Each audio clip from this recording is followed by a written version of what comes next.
नमस्कार, स्वागत है आप सबका हमारे खास कार्यक्रम देश देशांतर में। मैं हूं कवीन सचान। प्रधानमंत्री उज्ज्वला योजना का मकसद गांव के गरीब परिवारों को धुएं से निजात दिलाना और महिलाओं में दमा, खांसी जैसी जानलेवा बीमारियों में कमी लाना था।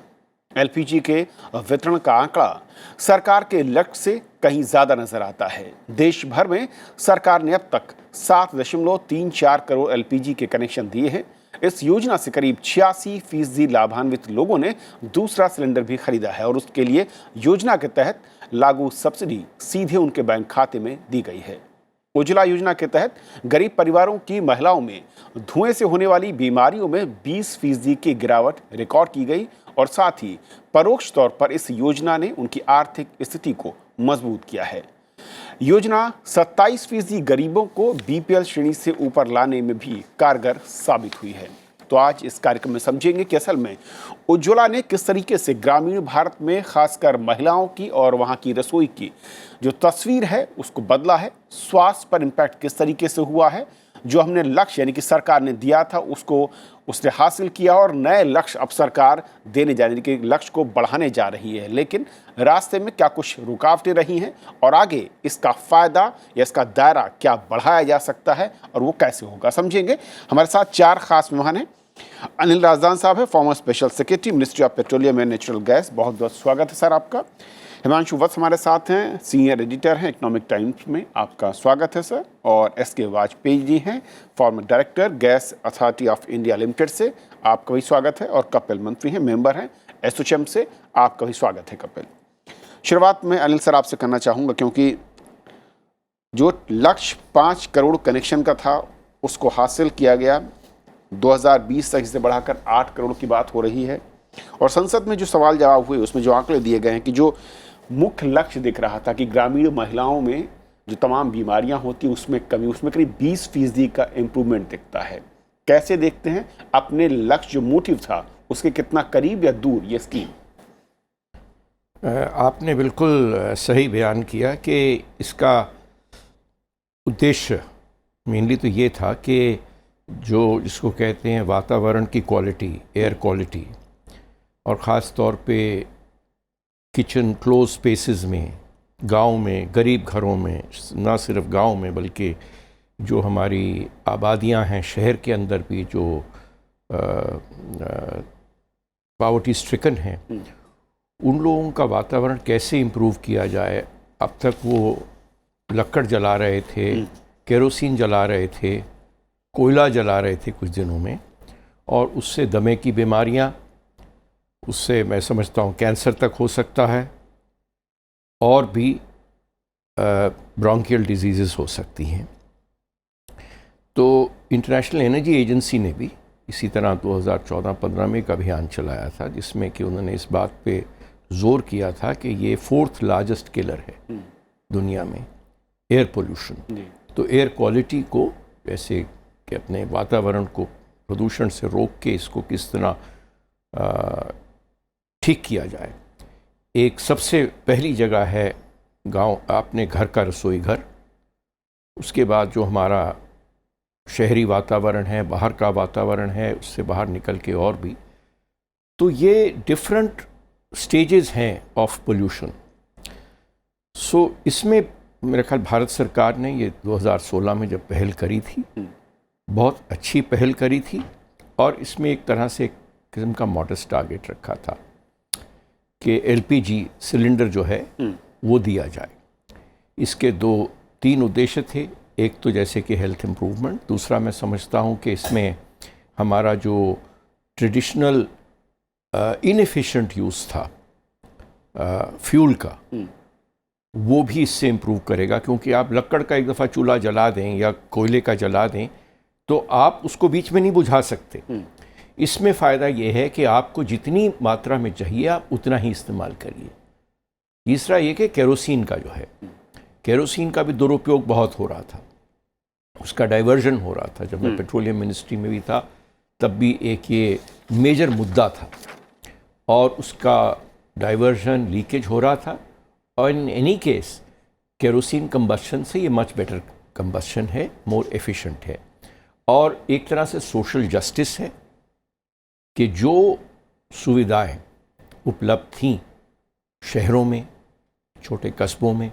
मुझे याद है कि जब एलपीजी सिलेंडर आए थे, मैं उस वक्त स्कूल में था, पास आउट कर रहा था दिल्ली में, तो बहुत एक्साइटमेंट था और कई घरों में एक सिंबल था कि हाँ भाई हमारे पास गैस आ गई कि नहीं आ गई। यही चीज़ अब जब गांव तक पहुंच गई है, मैं समझता हूँ एक तरह से सोशल इंक्लूजन और सोशल एम्पावरमेंट विमेन का वो बहुत बढ़ गया है। प्लस उन्होंने अगर जाकर ये लक्कड़ और ये ईंधन ढूंढना था, वो जो है वो बात अब नहीं रही और उनको इक्वल इन्वॉल्वमेंट, मतलब शहरी सुविधाओं के आसपास जितने हम करीब जा सक रहे हैं उतना उनको जा रहे हैं। चाहे आप ये गैस का देख लीजिए, चाहे पीने के पानी का होगा, बिजली की सुविधा होगी, तो आहिस्ता आहिस्ता जो एक समांतर एक किस्म की अपॉर्चुनिटी उनको दे रहे हैं और हैबिटेट है वो दी जा रही है। हिमांशु सर, क्योंकि दुनिया के, अगर डब्ल्यूएचओ के आंकड़े में देख रहा था,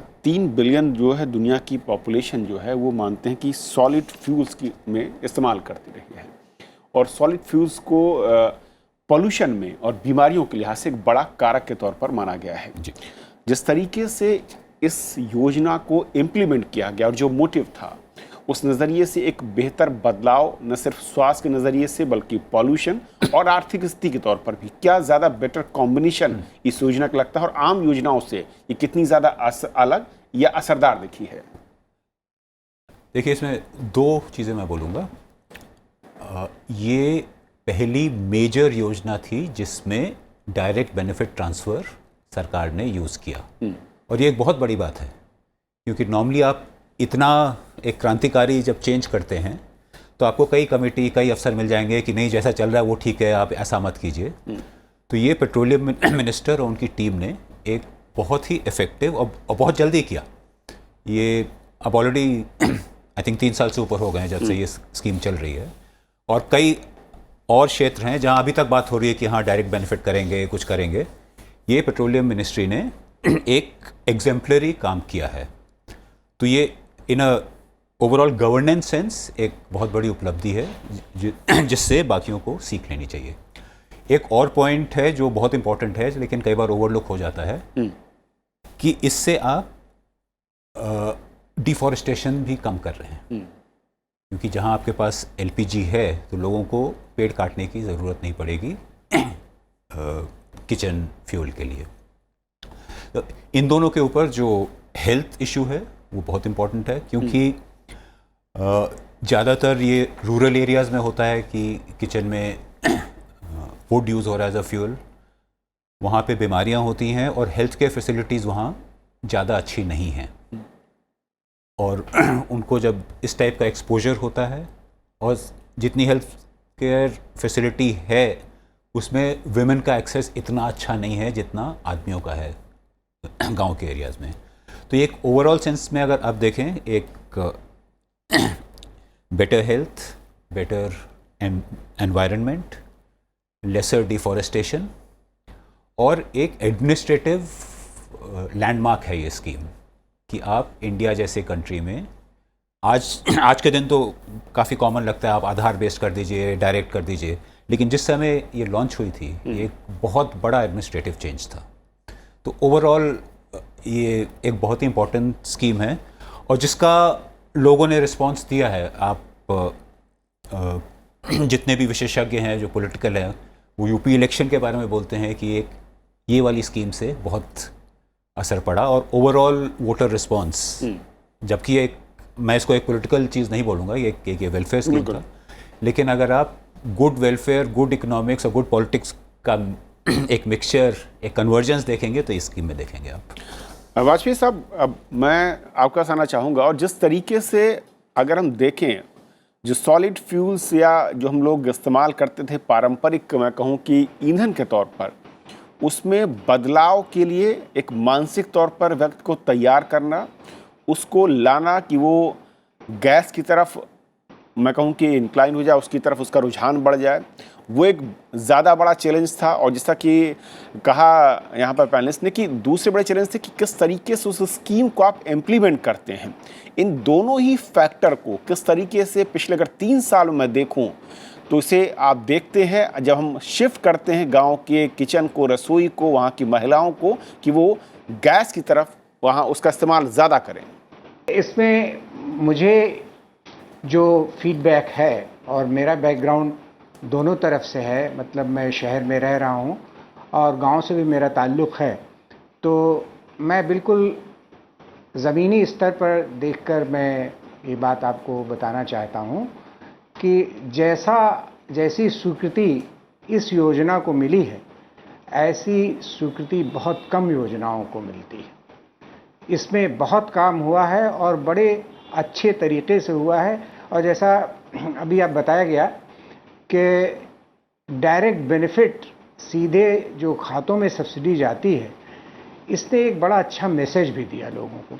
तो जो वो वर्ग गरीबों का जिनका संपर्क पढ़े लिखे लोगों से है या जहाँ पे शिक्षा का थोड़ा ज़्यादा प्रसार है, वहाँ पर इसकी एक्सेप्टेबिलिटी के बारे में कोई सवाल नहीं किया जा सकता है। वो बहुत ही उम्दा है और उसका इम्पैक्ट भी बहुत अच्छा समाज में पड़ा है। दूसरी जो सॉलिड फ्यूल वाली बात करी आपने, वो सॉलिड फ्यूल्स यूज़ करने के जो नुकसान हो तो अनिल राजदान साहब ने आपको बता ही दिए। और डिफॉरेस्टेशन का भी इशू उठाया गया कि जो सही है, अगर उसका इस्तेमाल इनएफिशिएंट फ्यूल का इस्तेमाल किचन में नहीं किया जाएगा तो जाहिर है कि एटमॉस्फेयर भी अच्छा होगा, एनवायरनमेंट भी अच्छा होगा और पूरे वातावरण में जो एक कहा जा रहा है कि बारिश कम हो रही है, मौसम अपने तरीके से चल रहे हैं, जंगलों के कवर ख़त्म हो रहे हैं, उस चीज़ में भी सहायता मिलेगी, इसमें कोई शक नहीं। एक सवाल जो अक्सर लोग करते हैं, जो बहस मुबाहिसे में आते हैं कि भाई जो बहुत ही गरीब तबका है, देखिए एक चीज़ हमें जहन में रखनी पड़ेगी जब हम अपने समाज को देखते हैं कि गरीबी का स्तर जो वर्गीकरण करते हैं कि एक गरीब हो गया, एक गरीब से ऊपर हो गया, तो जो गरीबी का कोई भी पैमाना आप लगाइए, अगर अपने समाज को आप गौर से देखेंगे तो वो बहुत नीचे से शुरू होकर धीरे धीरे धीरे लोग बढ़ते हैं। तो उसके तमाम स्तर हैं, there are different layers of poverty also. तो अगर आप उन इलाकों में देखें जहाँ पे बिल्कुल न तो शिक्षा है, ना किसी तरह की जहनियत है कि भाई हमें डेवलप करना चाहिए, उन इलाकों में इसका इम्पैक्ट अभी उतना नहीं हो पाया है। लेकिन अगर प्रयास किए जाएं तो खरबूजे को देख के खरबूजा रंग बदलता है, वहाँ भी ऐसी जागरूकता पैदा होगी और ये स्कीम सही मायने में उन लोगों तक पहुँचेगी जिनके बारे में सोचा जा रहा है। और जिसको बोलते हैं कि पंक्ति के आखिर का आदमी, वो आखिर का आदमी ढूंढना वाकई में बहुत मुश्किल है हमारे देश में, तो उन तक भी पहुंचना चाहिए। एक तो ये बात हो गई। दूसरी चीज़ है कि जब आगे चल करके व्यापक रूप में इसका प्रचार और प्रसार होगा तो मुझे पूरी उम्मीद है कि और बहुत सारी चीज़ें इस माध्यम से, क्योंकि आपका एक नेटवर्क तैयार हो गया, आपकी एजेंसीज़ का ट्रक जाता है बाकायदे डिफरेंट साइजेस के सिलेंडर्स लेके 5 केजी का और दूसरे उससे ज़्यादा केजी वाले, जिसको जो ज़रूरत है वो दिया जाता है और रेगुलर दिया जाता है, उनको सप्लाई भी रेगुलर मिलती है। तो इस जो एक डिस्ट्रीब्यूशन नेटवर्क तैयार हो रहा है, इसका इस्तेमाल और भी बहुत सी चीज़ों में किया जा सकेगा। जैसे आगे आने वाले दिनों में पानी की एक विकराल समस्या, जी मैं उस पर भी आऊँगा, लेकिन इस वक्त जो बड़ा सवाल है कि कपिल साहब, जो जिस तरीके से हम देखते हैं कि इसमें जो पहले कहा गया कि रिफिल नहीं हो पा रहे हैं या फिर वो गरीब रिफिल नहीं करा पा रहे हैं, उनकी आर्थिक क्षमता इस तरीके से कम दिख रही है, लेकिन जो आंकड़े हैं जो संसद में रखे गए थे सरकार की ओर से, उसमें साफ बताया गया है कि करीब 86% लोग हैं जिन्होंने रिफिल किया है, उसको दोबारा से इस्तेमाल भी किया है, दोबारा या तीसरी बार, चौथी बार। यानी माना जाए कि 7.5 करोड़ अगर लोगों ने इसको इस्तेमाल लिया, उसमें 6 करोड़ से ज़्यादा लोग इसका इस्तेमाल दोबारा से कर रहे हैं। अब मैं ये समझना चाहूँ कि ओवरऑल अगर हम जब रूरल इंडिया की बात करते हैं, ग्रामीण भारत की बात करते हैं, किस तरीके से इसको ज़्यादा इम्प्रूव करने के लिए क्या कुछ नई चीज़ें, क्योंकि सरकार ने सिलेंडर के साइज़ को छोटा किया, कहते हैं कि उसका भी असर पड़ा है रिफिल को लेकर, कुछ और ऐसे कदम आपको लगता है कि जो इसको ज़्यादा पॉपुलराइज, ज़्यादा मैं कहूँ कि रोचक या फिर लोगों को अपनी तरफ खींच सकते हैं?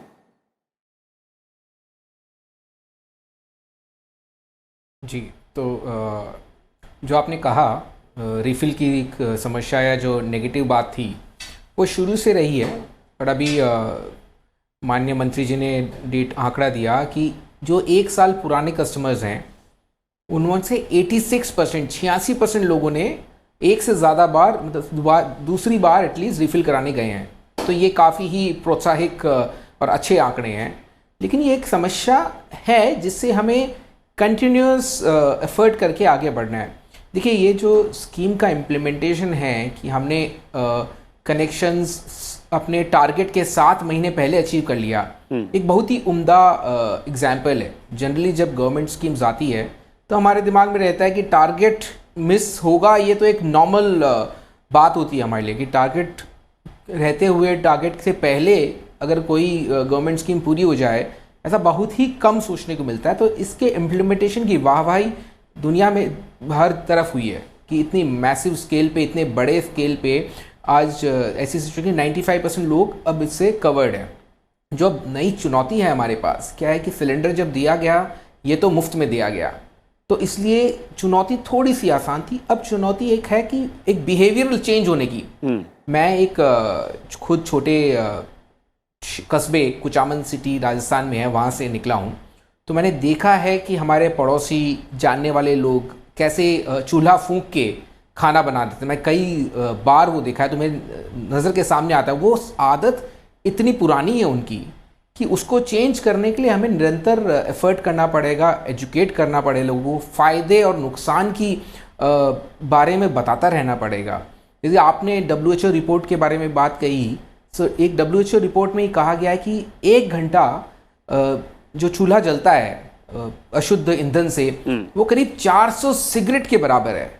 उतना पोल्यूशन, उतना नुकसान वो पैदा कर देता है। तो ये सब बातें अगर बताई जाए लोगों को और कॉस्ट बेनिफिट थोड़ा समझाया जाए कि आपको, और टाइम की जो सेविंग है, जो वक्त की बचत है, वरना पहले तो परिवार की औरतें और बच्चे, जो गरीब परिवार है, वो लकड़ियाँ ढूंढने या गोबर को सुखा के और उसके कंडे बना के जो काम करते हैं, उसमें इतना वक्त उनका ज़ाया होता है।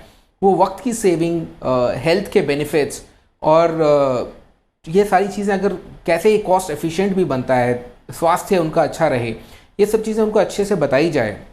अवेलेबिलिटी भी आसान है उनकी, ऐसा कराई जाए कि उनको आसानी से अवेलेबल हो पाए। हालांकि इस प्रोसेस में करीब 1 लाख लोगों को रोज़गार मिला है, स्पेशली डिस्ट्रीब्यूशन चैनल के लिए।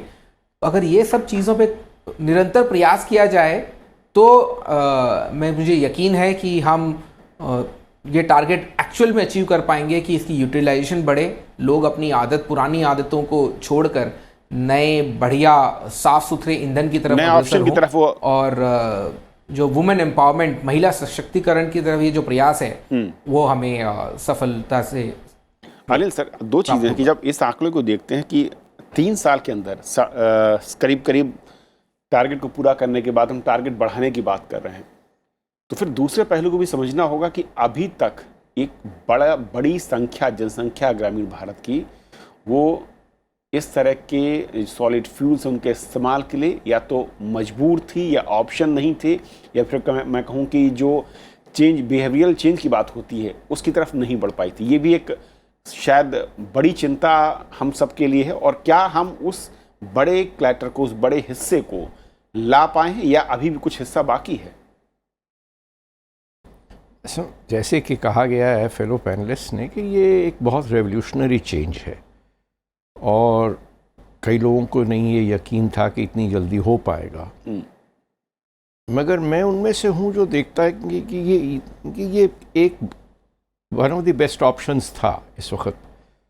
मेरा पूरा बिलीफ है कि जो शहरी इलाके हैं जहाँ के पाइप नेटवर्क जा सकता है, सिटी गैस डिस्ट्रीब्यूशन जा सकती है, वहाँ तो हमें सिलेंडर्स निकाल देनी चाहिए, क्योंकि सिलेंडर की फिलिंग, उसको पहुँचाना, उसको वापस लेना, ये एक एनर्जी इनएफिशिएंट एक्टिविटी है जिसमें कि काफ़ी ईंधन वेस्ट होता है। तो ग्रेजुअली, जैसे कि चाइना भी कर रहा है, हमारा भी उस तरफ हो रहा है कि हमने ज्योग्राफिकल एरियाज़ में काफ़ी ऑक्शनिंग करा है अभी। तो जहाँ जहाँ हो सके पाइप नेचुरल गैस ले जाकर सिलेंडर्स को हमें वहाँ से विथड्रॉ करके हमें इनको लाना चाहिए सिर्फ रिमोट एरियाज़ में जहाँ के ये होना है। बाकी जैसे कि इसका मोटिवेशनल चेंज है, मेरे ख्याल, एक तो मैं ये क्लियर करना चाहूँगा कि मेरा जो आंकड़ा है वो कहता है कि आज 8 करोड़ पूरे हो जाएंगे औरंगाबाद में, और वो 8 करोड़ का आंकड़ा एक बहुत सिग्निफिकेंट है जो कि रिवाइज़ हुआ था। अब 8 करोड़ हो गया है आज तक, 7 महीने पहले जैसे बताया गया है। तो इसमें जो हमने अब आगे करना है कि अगली पीढ़ी को किस तरह इसके लिए तैयार करना। जो पीढ़ी स्कूल कॉलेज नहीं गई उनको मोटिवेट करना थोड़ा ज़्यादा कठिन है। अगर घर के बच्चों को इस बारे में ज्ञान दिया जाए, एनवायरनमेंट के बारे में, हेल्थ कॉन्शियसनेस के बारे में स्कूल में, तो हर घर में वो जागृति आ जाएगी और हम अगली पीढ़ी भी तैयार कर पाएंगे कि इस चेंज को, क्योंकि इसके मल्टीपल बेनिफिट्स हैं। मेन इसका हेल्थ बेनिफिट है, टाइम बेनिफिट है। चलिए उनको अगर रोज़गार नहीं है वो कहेंगे कि हम जा रहे हैं, मगर इसका जो अगेन जो एक्यूट फोकस है, मैं समझता हूँ वो जो हिली एरियाज़ हैं जहाँ फॉरेस्ट कवर है, फॉरेस्ट कवर, उधर हमें ज़्यादा होना चाहिए, रेतीले इलाके, डेजर्ट्स में, क्योंकि जहाँ के वेजिटेशन ऑलरेडी बहुत कम है और स्कैंटी है, हमें वहाँ करना चाहिए ताकि वहाँ का भी जो स्कैंटी वेजिटेशन है, पेड़ पौधे हैं, उनको ना उखाड़ा जाए। कि मैं खुद हफ्ते में 1 दिन फार्मिंग करता हूँ, मुझे पता है कितना दुख होता है कि अगर कोई पौधे को उखाड़ दे या उसको डैमेज कर दे, उसको वापस उगने में बहुत टाइम लगता है। ये हमें आई थिंक स्कूलों में और बच्चों के माध्यम से ये हेल्थ, एनवायरनमेंट बेनिफिट, टाइम, इन सब का इकोनॉमिक बेनिफिट है हर परिवार में कि आप इस टाइम को और गेनफुली एम्प्लॉय कर सकते हैं। ये बच्चों के माध्यम से मेरे विचार में आगे लाना चाहिए। मैं सर एक आखिरी मैं चाहूँगा आपका रिप्लाई में कि जिस तरीके से हम इसको टारगेट को बड़ा कर रहे हैं और रीच जो है, मैं कहूँ कि हर उस भारतीय ग्रामीण भारत तक ले जाने की है सिलेंडर को, ताकि कोई भी इससे दूर न रह पाए, उसकी रीच में आ जाए। लेकिन इससे आगे को अगर मैं कहूँ नेक्स्ट लेवल पर कि जो रिफिलिंग की आदत है वो बढ़े और कम से कम वो 60-70% तक पहुँचे लगातार, क्या इसके लिए कुछ और नई चीज़ें करने की ज़रूरत है? हमने इनिशिएटिव्स लिए, कुछ लोगों ने अपनी सब्सिडी को छोड़ा है, सिलेंडर का साइज़ छोटा किया गया, इसके बाद भी देखिए, एक तो अर्बन मेट्रोपॉलिटन एरियाज़ में सब्सिडी आपको कम करनी पड़ेगी। जैसे राजदान साहब ने बोला, आपको सिलेंडर ही बंद कर देने चाहिए, आप सिर्फ पाइप गैस लगाएं। पाइप गैस एक्चुअली सस्ती होती है। एलपीजी क्योंकि आप उसको एक नॉर्मल टेम्परेचर में लिक्विड फॉर्म में रख सकते हैं, तो उसका मार्केट आपको प्रीमियम देता है, तो इसीलिए थोड़ी महंगी होती है और उस पर सब्सिडी आती है। जहाँ तक एक्सेप्टेंस की बात है, देखिए इन चीज़ों में थोड़ा टाइम तो लगता है। जैसे कई साल पहले जब नेचुरल गैस इंडिया में चालू हुई थी और एचपीजे पाइपलाइन बना था, तो सरकार को और सरकारी कंपनियों को बहुत मेहनत करनी पड़ी थी इंडस्ट्री को समझाने के लिए कि आप गैस यूज़ कीजिए। तो लोगों ने बुकिंग ले ली और प्लांट नहीं लगे, फिर और लोगों को गैस दी गई और फाइनली मार थी उसके लिए कि किसी तरह आप गैस दे दीजिए। इसमें थोड़ा टाइम लगता है। और जो रूरल एरियाज हैं जिनको आदत नहीं है एक किचन फ्यूल के लिए पेमेंट करने की, उसमें भी एक एडजस्टमेंट प्रोसेस होता है। एक वेरी रफ एक आपको पैरेलल दूँ, कोई अर्बन एरिया में है और आप एयर कंडीशनर ख़रीद लें जो लोअर मिडिल क्लास है, तो वो सोचेगा कि अच्छा रात को 2 घंटे चला लेता हूँ, और धीरे धीरे वो सारा टाइम वो चलता है क्योंकि आप धीरे धीरे उसको एक्सेप्ट करते हैं। एट द सेम टाइम जो पब्लिक सेक्टर कंपनीज़ हैं, जो गैस एजेंसीज़ हैं और कई उनके जो अधिकारी हैं कंपनीज़ के, उनको आदत है 20 साल से लोग फ़ोन कर रहे हैं, सिफारिश कर रहे हैं कि अरे गैस एजेंसी दिलवा दो, एक गैस कनेक्शन दिलवा दो। अब वही लोग अपने अधिकारियों को बोल रहे हैं कि ये तुम्हारा टारगेट है, इतने सिलेंडर बांट के आओ। तो ये एक एटीट्यूड चेंज है जो पूरा इसमें चेंज होगा। इसमें थोड़े बहुत मैल प्रैक्टिसेस के भी रिपोर्ट्स आएंगी। एक बहुत ही बड़ा बदलाव है, जैसे बिजली में भी हुआ है कि आपको बिजली का कनेक्शन नहीं मिलता था, अब लोगों को टारगेट मिला हुआ है कि भाई आप बिजली ले लो। तो ये एक एडजस्टमेंट प्रोसेस होगा और मुझे नहीं लगता आपको बहुत ज़्यादा मेहनत करनी पड़ेगी, क्योंकि जैसे जैसे इसकी पेनिट्रेशन बढ़ेगी, एक डेमोन्स्ट्रेशन इफेक्ट होता है कि भाई उसके घर में तो गैस में उसका फायदे भी दिखेंगे, हेल्थ के और फायदे दिखेंगे कि इकोनॉमिक के लिहाज से, हाँ, कि एक घर में कोई खांस रहा है, किसी को सांस की बीमारी है, कुछ है, और दूसरे में सब ठीक ठाक है। तो एक डेमोन्स्ट्रेशन इफेक्ट और एक ग्रेजुअल चेंज जो होता है, और साथ में जो एजुकेशन है, जो उसकी स्वीकारता भी बढ़ेगी आप कह रहे हैं, और आदत में शुमार होगा, तो उसके कई फायदे भी दिखेंगे परिवारों को। बहुत बहुत शुक्रिया आप चारों मेहमानों का हमारे साथ इस चर्चा में शामिल होने के लिए। तो फिलहाल आज इतना ही, नमस्कार।